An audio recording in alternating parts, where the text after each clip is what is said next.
ഹായോ, ഇന്ന് ഞാൻ നിങ്ങൾക്ക് ലോകപ്രസിദ്ധമായിട്ടുള്ളൊരു പുസ്തകം പരിചയപ്പെടുത്താൻ പോവുകയാണ്.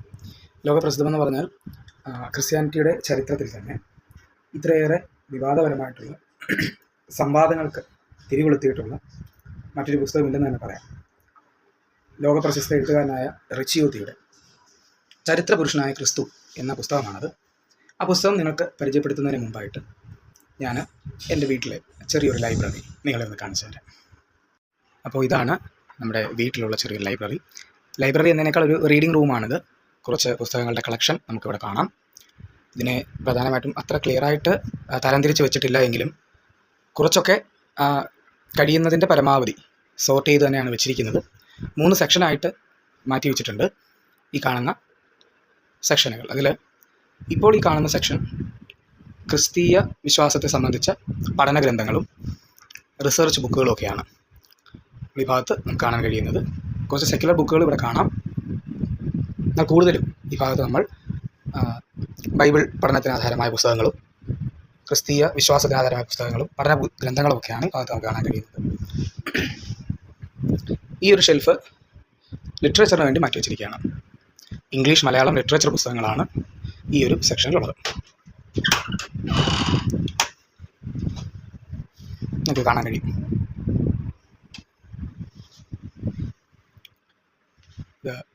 ഈ പുസ്തകം വീഡിയോ കാണുന്നവർക്കറിയാം, the chronicles of Narnia, C.S. ലൂയിസിൻ്റെ വളരെ ഫേമസ് ആയിട്ടുള്ള ബുക്കാണ്. ഇതുപോലെ മറ്റ് കളക്ഷനുകളും ഉണ്ട്.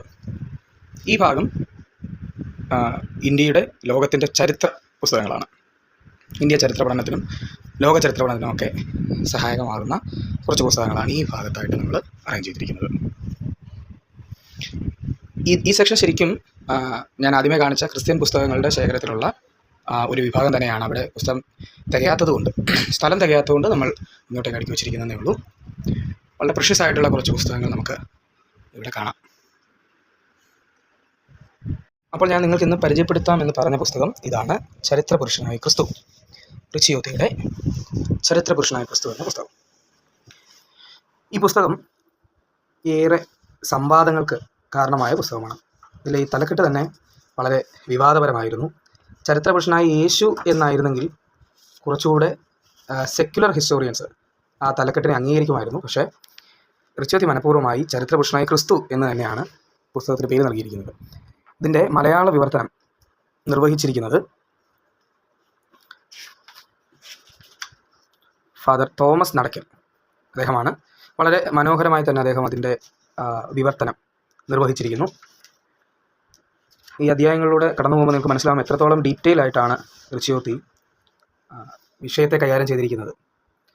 ഒരു ക്രിട്ടിക്കൽ അനാലിസിസിലൂടെയാണ് അദ്ദേഹം തുടങ്ങുന്നത് തന്നെ.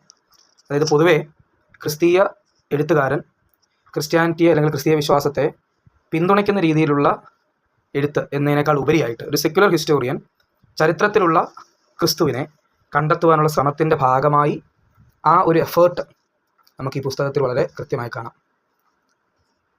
നിങ്ങൾക്ക് തലക്കെട്ടുകൾ, ഓരോ ചാപ്റ്ററിൻ്റെയും അധ്യായത്തിൻ്റെയും തലക്കെട്ടുകൾ നമുക്കിതിൽ കാണാം. വളരെ ഡീറ്റെയിൽ ആയിട്ട് തന്നെ, വിശദമായിട്ട് തന്നെ ചരിത്രത്തിൽ ക്രിസ്തുവിനെ എങ്ങനെ കണ്ടെത്താം എന്നീ പുസ്തകം നമ്മളെ പഠിപ്പിക്കുന്നു. ഈ പുസ്തകത്തെക്കുറിച്ചുള്ള കൂടുതൽ വിവരങ്ങൾ നമ്മളൊരു വീഡിയോ ആയിട്ട് തന്നെ ചെയ്യും. വളരെ പ്രധാനപ്പെട്ട, അല്ലെങ്കിൽ ഈ ഒരു കാലഘട്ടത്തിൽ ഏറ്റവും കൂടുതൽ പ്രാധാന്യം അർഹിക്കുന്ന ഒരു വിഷയം തന്നെയാണ് റിച്ചിയോത്തി തൻ്റെ പുസ്തകത്തിലൂടെ നമുക്ക് നൽകുന്നത്.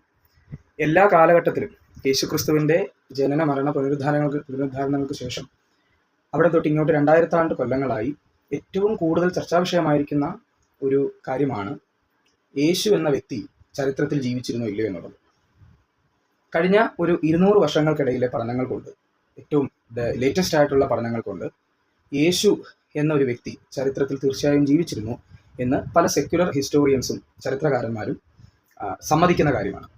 പക്ഷേ റിച്ചിയോത്തിയുടെ പുസ്തകം എങ്ങനെയാണ് വ്യത്യസ്തമാകുന്നത്?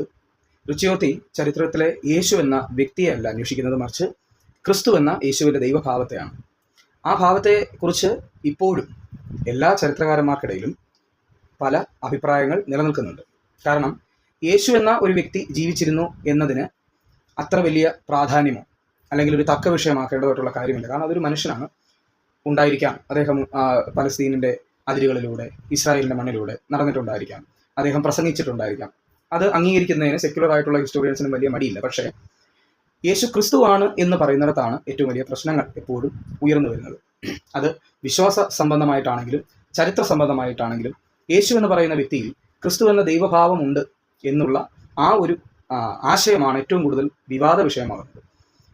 പ്രിയ എഴുത്തുകാരനായ റിച്ചിയോത്തി ആ ഒരു തലക്കെട്ട് കൊടുക്കുന്നതിലൂടെ വളരെ കൃത്യമായി അനുവാചകരോട് വിളിച്ചു പറയുന്ന കാര്യം, യേശുവിൻ്റെ ദൈവഭാവമായ ക്രിസ്തു ചരിത്രത്തിലുടനീളം നമുക്ക് കണ്ടെത്തുവാൻ കഴിയുന്ന ഒരു ആളത്വം തന്നെയാണ് എന്ന് ഉറപ്പിച്ചുകൊണ്ടുള്ള എഴുത്താണ് അദ്ദേഹം തൻ്റെ പുസ്തകത്തിൽ സ്വീകരിച്ചിരിക്കുന്നത്.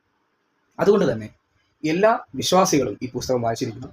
വിശ്വാസികൾ മാത്രമല്ല, ഇതിനെ വിമർശിക്കുവാൻ, ക്രിസ്ത്യാനിറ്റിയെ വിമർശിക്കുവാൻ, ക്രിസ്തീയ വിശ്വാസത്തെ വിമർശിക്കുവാൻ, യേശു ക്രിസ്തുവിൻ്റെ ചരിത്രപരതയെ വിമർശിക്കുവാൻ ആഗ്രഹിക്കുന്ന എല്ലാ വ്യക്തികളും ധൈര്യമായിട്ട് ഈ പുസ്തകം വായിക്കണം, അതിലെ കാര്യങ്ങൾ മനസ്സിലാക്കണം. നമുക്ക് സംവദിക്കാം, നമുക്ക് പരസ്പരം കാര്യങ്ങളെ ചർച്ച ചെയ്യാം.